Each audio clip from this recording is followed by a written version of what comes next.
الفاتحة إلى حضرة سيدنا مولانا حبيبنا وشفيعنا ورسولنا محمد صلى الله عليه وآله وصحبه وسلم، ثم إلى أرواح جميع آبائه وإخوانه من الأنبياء المرسلين وآل كل منهم الصحابة وسائر الصالحين، ثم إلى أرواح سادتنا أبي بكر وعمر وعثمان وعلي وسائر أصحاب رسول الله أجمعين، ثم إلى أرواح سيدتنا فاطمة الزهراء وخديجة الكبرى وعائشة الرضا وسائر أزواج رسول الله وسيدة فاطمة بنت الحسن وسيدنا حسن بن حسين جميع ذريتهما وجميع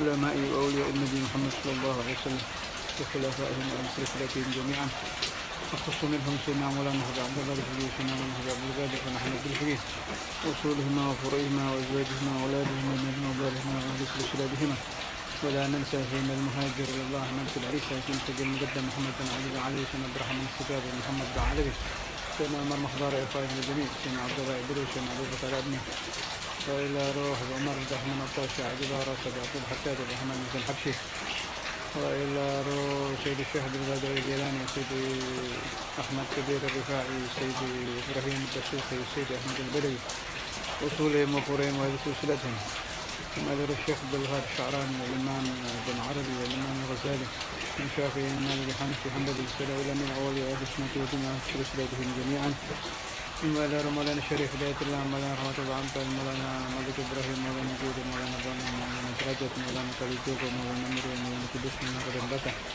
مولانا جمال الكبرى مولانا إسحاق مولانا مغربي مولانا إبراهيم أسمارو مولانا شيخ بكر وجميع خلفائهم وأصولهم وأهل سلسلتهم جميعا، ثم إلى روح كل ولي وولية من مشارق الأرض المغرب وصغيرهم وكبرهم وذكرهم وأنثاهم وأنثاهم كلهم وأهل سلسلتهم جميعا، ثم إلى روح صاحب الكتاب الإمام الصادق والإمام السيوطي والإمام المحلي وجميع من قرأت كتبهم في هذه الليلة، ثم قبل هذه الليلة وبعد هذه الليلة، ثم إلى روح شيخنا أبي سعيد في أرمي أبي عبيد أبي عبد الله، ثم إلى روح شيخنا في رئيس، ثم إلى روح من بزوري من مسكين السيد السنوسي ثم أشهر من مدريدي، ثم إلى روح أولياء هذه البلدة خصوصا حديث حسين بن أبي بكر إدريس بن أولياء في جاكرتا، وإلى روح عبد الله بن مسلم عباس بن أبي بكر وبر والشرقي والأسفل والربيع، وإلى روح علي بن مسلم عباس وعلي بن الرحمن حبشي وسالم بن جندان بن محمد بن طاهر حداد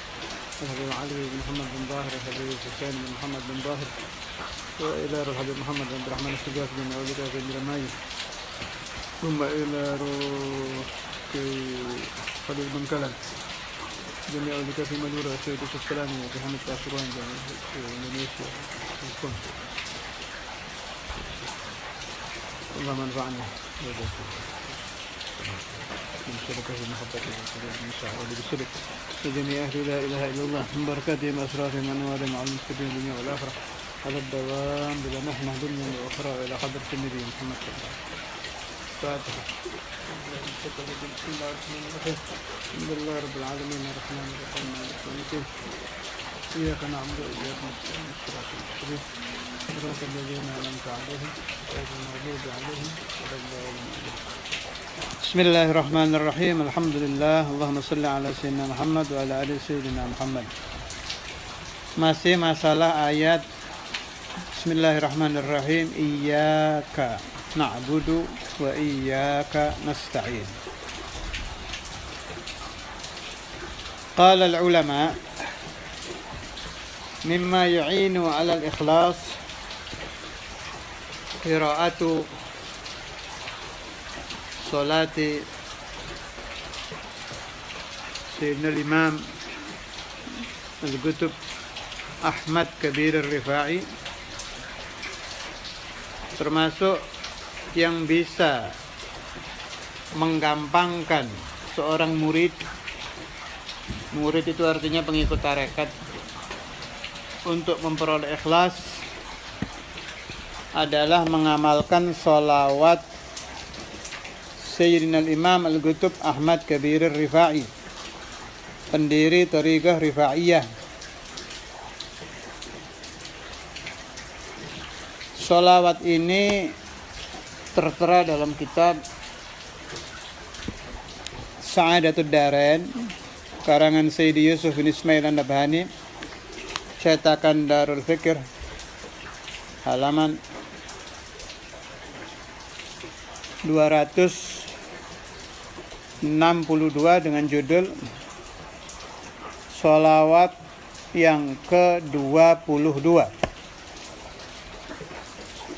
Sholawat ini juga dinukil oleh Sayyidina Imam Muhammad bin Yusuf As-Sanusi dalam kitab Hasyiatud Dasuqi, cetakan Darul Kutub Al-Islamiyah, halaman 413. Memang ada sedikit perbedaan di kalimat-kalimat depan, tapi no problem. Anda akan mengamalkan yang di Dasuqi boleh, saya ada ijazahnya. Yang mengamalkan di Sa'adatud Darain ya boleh, saya juga ada ijazahnya. Alhamdulillah. Saya bacakan sigat yang di Dasuqi dulu ya, yang halaman 413. Bismillahirrahmanirrahim. Allahumma salli ala sayyidina Muhammadin nabiyyika wa rasulika wa dalilika salatan arqa biha maraqiyal ikhlas wa analu biha ghayatal ikhtisas wa sallim tasliman adada ma ahata bihi ilmuka wa ahsahu kitabuka. Saya ulangi. Allahumma salli ala sayyidina Muhammadin nabiyyika wa rasulika wa dalilika salatan arqa biha maraqiyal ikhlas wa analu biha ghayatal ikhtisas wa sallim tasliman adada ma ahata bihi ilmuk wa ahsahu kitabuk. Salawat ini apabila diamalkan bukan hanya Allah Ta'ala akan memberikan bifadlihi wa judih ikhlas di dalam hati pembacanya, juga seizin Allah Ta'ala orang yang mengamalkan salawat ini akan dijadikan ahlul khususiyah, orang-orang yang mendapatkan kekhususan, mendapatkan nikmat-nikmat batin yang khusus diberikan Allah Ta'ala. Di sini tidak disebutkan berapa kali, jadi mau dibaca 10 boleh, 41 boleh, 100 boleh, 1000 boleh, terserah. Yang penting bisa diistiqomahkan. Minimal setiap Anda akan mengerjakan sesuatu ibadah yang Anda ragu bisa ikhlas atau tidak, baca dulu sholawat ini. Barakati Sayyidina Maulana Muhammad sallallahu alaihi wasallam, dengan barakah Nabi Muhammad, mudah-mudahan yang membaca bisa diberikan pintu menuju keikhlasan. Yang mempunyai sholawat ini, kalau Imam Sanusi menukil saja. Kalau yang mempunyai salawat ini Sayyidi Ahmad Kabirur Rifai, pendiri Thariqah Rifaiyah. Beliau salah satu kelompok Aqtabul Arba'ah, kutub yang 4 yang diterangkan oleh para aulia. Man zara al-aqtabal arba'ah dakhalal jannah. Siapa yang berziarah ke wali kutub 4 seizin Allah Ta'ala akan menjadi ahlul jannah. Yang pertama Sultan al-Awliya Sayyiduna Syekh Abdul Qadir Al-Jailani, pendiri Thariqah Qadiriyah. Yang kedua Sayyidina Imam Al-Qutub Ahmad Kabir Rifai, pengarang salawat tadi, pendiri Thariqah Rifaiyah. Yang ketiga Sayyidina Imam Al-Qutub Ibrahim Ad-Dasuqi, pendiri Thariqah Dasuqiyah. Yang keempat Sayyidina Imam Al-Qutub Ahmad Al-Badawi, pendiri At-Tariqatul Badawiyah. Kalau sigat yang dari kitab Sa'adatud Darain saya bacakan. Bismillahirrahmanirrahim. Salawat ke-22, halaman 262. Allahumma salli ala sayyidina Muhammadin abdika wa rasulika wa khalilika wa habibik salatan arqa biha maraqiyal ikhlas wa analu biha ghayatal ikhtisas wa sallim tasliman adada ma ahata bihi ilmuk wa ahsahu kitabuk kullama dhakaraka adh-dhakirun wa ghafala an dhikrihi al-ghafilun. Saya ulangi. yang dari Sa'adatul Darain.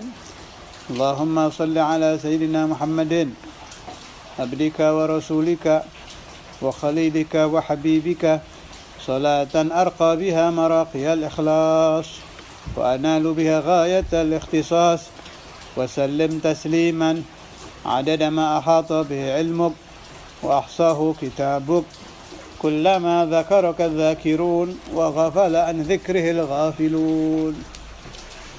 Kalau ada iskal, Sayyiduna Sanusi menukil dalam kitab beliau.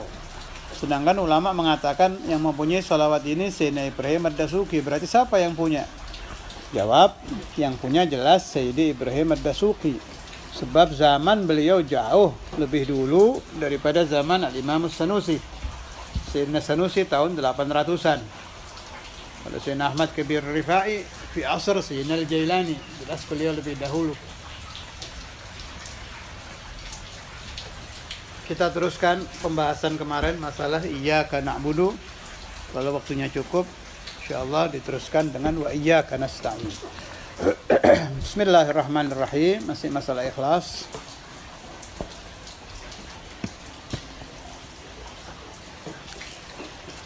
Tarekat Alawiyah atau Tariqatus Sadah Ali Abi Alawi atau Tariqah Alba Alawi itu ada 5 isinya.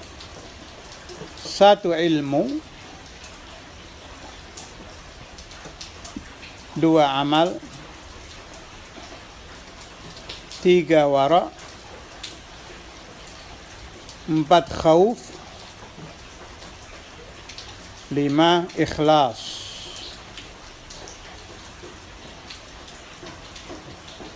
Nanti ada saya nukil kalam Sayyidina Al-Walid insyaallah. Saya ulangi. Tarekat Alawiyah itu pertama ilmu. Makna orang harus belajar. Tata cara mengamalkan Tariqah Alawiyah. Tariqah Alawiyah itu awwaluha Ghazaliyah wa akhiruha Syadhiliyah. Permulaannya Tarekat Alawiyah itu tarekatnya Imam Ghazali, Tariqatul Mujahadah.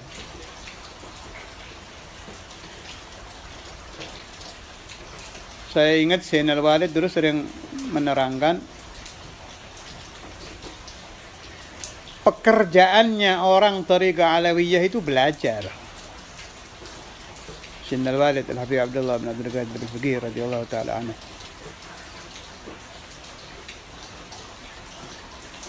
Tariqahnya Imam Ghazali itu Tariqatul Mujahadah. Kalau orang mendengar selain wajib ini ya, selain wajib. Kalau wajib masuknya syariah, selain wajib. Kalau orang mendengar sholatul duha sunnah, sangat memalukan sebagai pengikut Tariqah Alawiyah dia tidak sholat duha. 2 rakaat saja masih memalukan kalau pengamal Tariqah. Sayyidina Al-Walid pernah menerangkan, au kama qala, saya harus mengikuti abah saya, kata beliau. Abah saya sholat duha 12, ya saya 12. Sholat duha itu dalam fikih mazhab Syafi'i minimal 2 rakaat, paling banyak 8, sebagian ulama mengatakan 12. Kalau ayah saya sholat tahajud sampai terjatuh, ya saya harus sholat tahajud sampai terjatuh, ya begitu. Menentang hawa nafsu. Bahkan saya, ini bukan saya nukil dari ayah saya ya, ini dari saya pribadi. Seorang penganut Tariqah itu kalau bisa puasa dahar, ini pendapat saya. Terutama di akhir zaman. Jangan mendengarkan orang yang menentang puasa dahar. Seraya memuji kepada Allah, alhamdulillah wa syukurillah, saya sudah mengumpulkan, meskipun belum selengkap yang saya inginkan, para aulia dan para ulama yang mengamalkan puasa dahar, puasa tiap hari, mulai dari zaman sahabat, bahkan sebagian anbiya juga mengamalkan. sampai fi zamanina hadza, sampai zaman kita ini. Kenapa?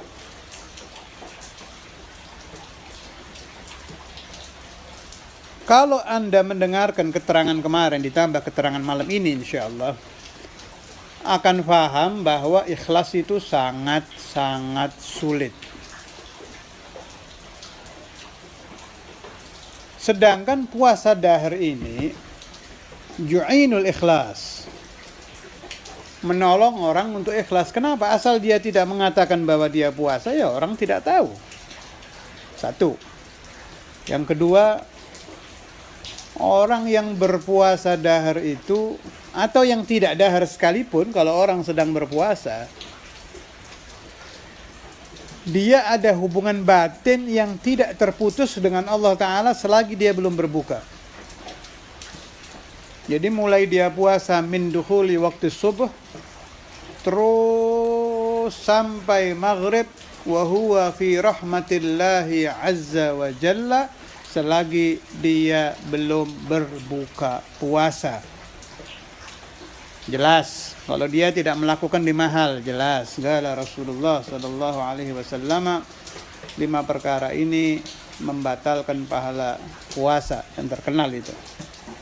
Al-kadhibu wal ghibatu wan namimatu wal yaminul kadhibah wan nadharu bisyahwah. 1, dusta. 2, ghibah. 3, adu domba. 4, sumpah palsu. 5, melihat wanita dengan syahwat atau wanita melihat laki-laki dengan syahwat.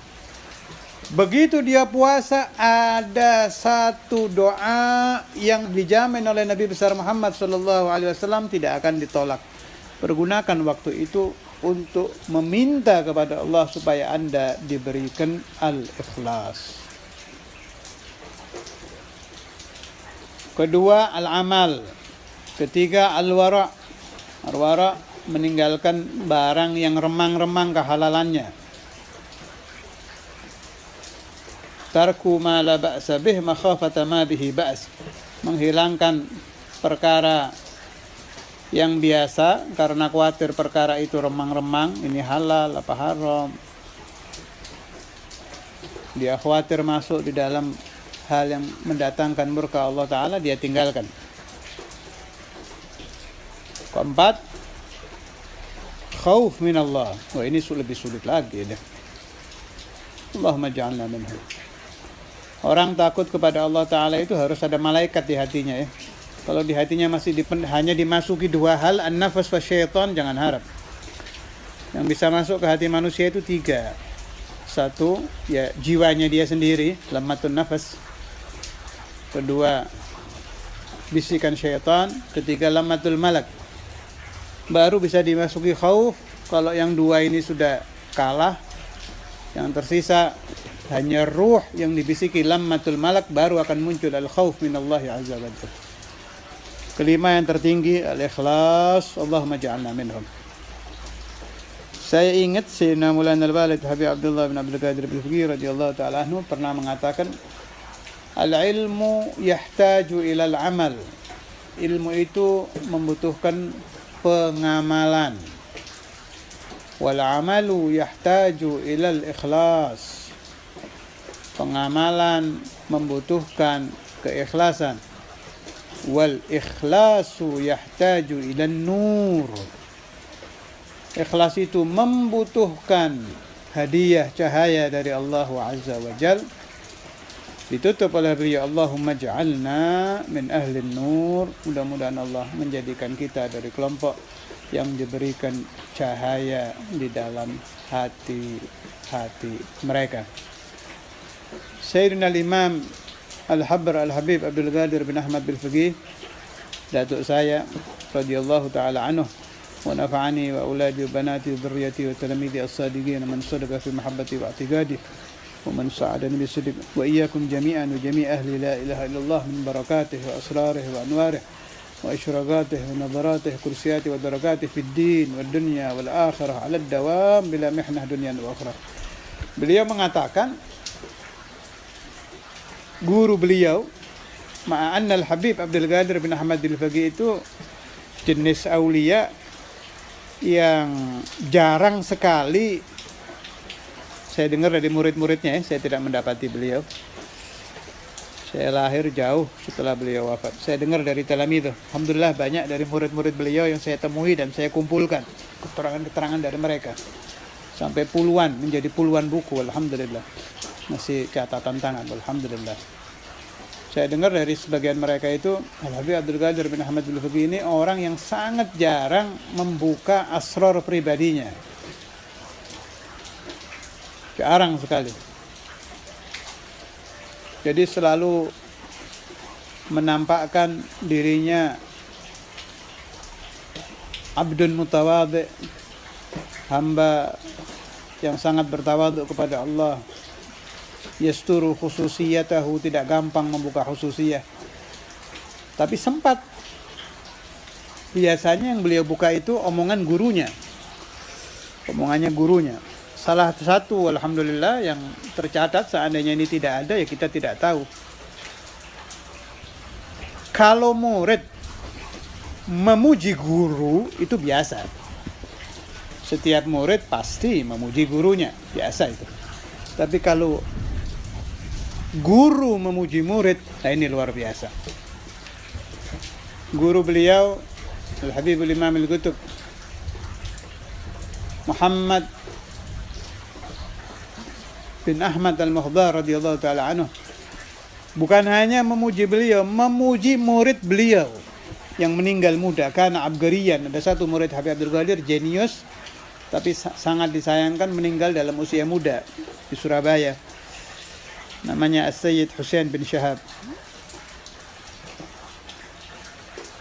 Sedikit saya menyimpang supaya saya dan Anda mendapat barakatul aulia. Inda dzikril aulia tatanazzalur rahmatu wal barakat. Sebab ini kisah saya dengar dari yang mengambil catatan qasidah itu. Saya mendapat riwayat ini dari Al-Habib Al-Bagiyah Husain As-Saggaf Gresik, masih hidup.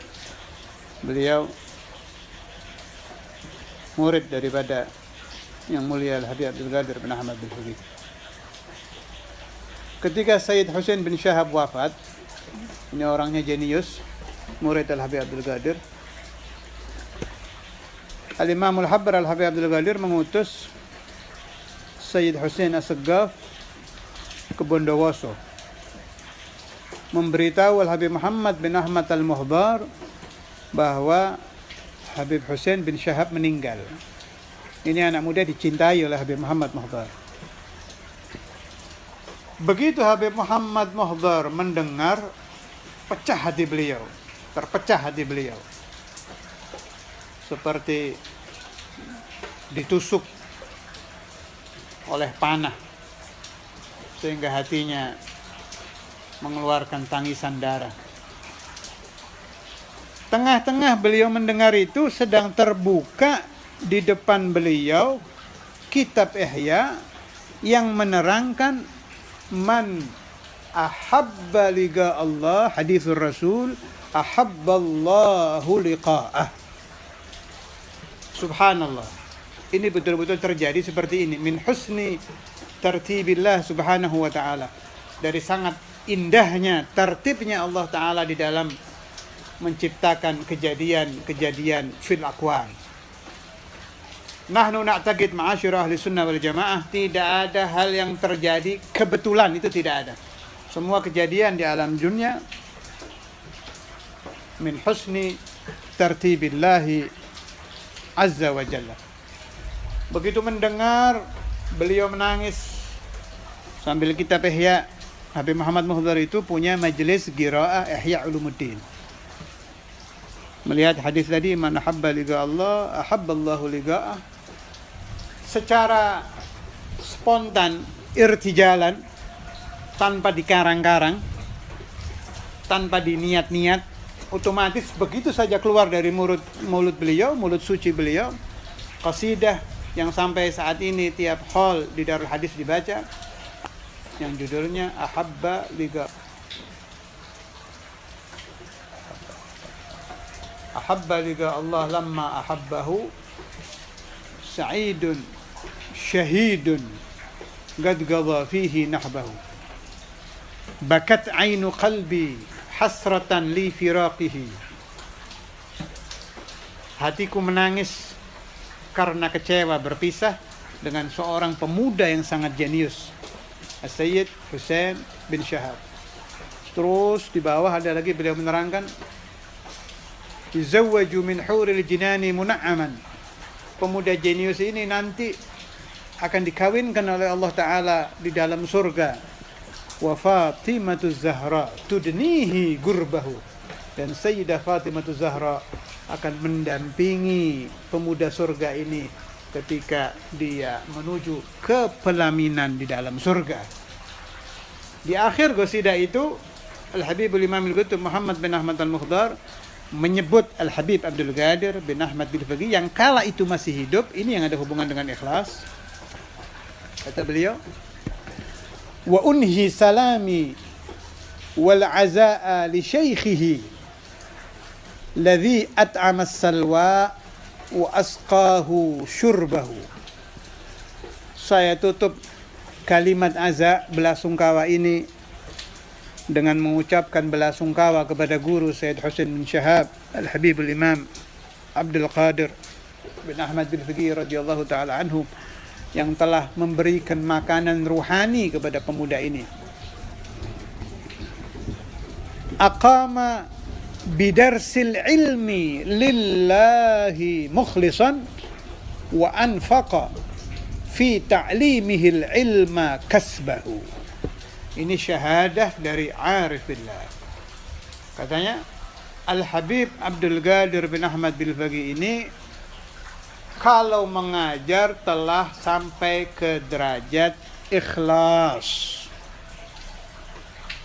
Kalau orang-orang kaya di luar sana kalau bersedekah memberikan uang, Al-Habib Abdul Qadir bin Ahmad bin Faqih kalau bersedekah dan berinfak, yang beliau infakkan adalah 1 juta kali lebih penting, lebih berharga daripada uang, yaitu al-ilm, ilmu untuk menuju kepada Allah Azza wa Jalla. Kemudian kata Habib Muhammad Muhdar, la illam yagumu kulluhum bihtiramihi sayalgawna jahlan min jahulin wa khadbahu. Siapa-siapa yang tidak menghormati Al-Habib Abdul Qadir bin Ahmad bin Faqih pasti akan mendapatkan bala dan malapetaka. Qala ar-rawi, yang meriwayatkan cerita ini kepada saya, berkata, Al-Habib Muhammad bin Ahmad Al-Mukhdar itu mujabud da'wah. Terjadi ketika ada fulan, tidak saya sebut namanya, su'ul adab dengan Al-Habib Abdul Qadir bin Ahmad bin Faqih, waliyadu billah, dia tertimpa bala, tertimpa malapetaka, hidupnya miskin dan papa, terlunta-lunta, sampai didatangi oleh kawannya yang sama-sama belajar, Al-Ustaz Muhammad Ba'bud Lawang, mendatangi temannya yang kena bala ini karena beliau kesian. Dibilang, utlubil afu minal Ustaz Abdul Qadir. Kamu harus datang ke Ustaz Abdul Qadir untuk minta maaf. Sebab doa Al-Habib Muhammad bin Ahmad Al-Mukhdar terlanjur keluar, tidak bisa diambil lagi. Doa para wali itu kalau sudah keluar tidak bisa diambil lagi. Jadi katanya seperti panah yang sudah dipanahkan atau tombak yang sudah dilemparkan, tidak akan kembali lagi. Nas'alullah as-salamah wal afiyah. Mudah-mudahan saya dan Anda diberi oleh Allah Ta'ala husnul adab, diberi oleh Allah Ta'ala bagusnya sopan santun, bagusnya adab kepada para wali-wali Allah, kepada orang tua kita, kepada orang-orang soleh, terutama husnul adab kepada Sayyidina Maulana Muhammad, para nabi, para rasul, lebih-lebih lagi husnul adab kepada Hadratullah Azza wa Jal. Termasuk husnul adab adalah kalau kita menghiasi hati kita dengan ikhlas. Kalau orang sholat ikhlas, berarti dia telah berbuat husnul adab, telah berbuat sopan kepada Allah Azza wa Jalla.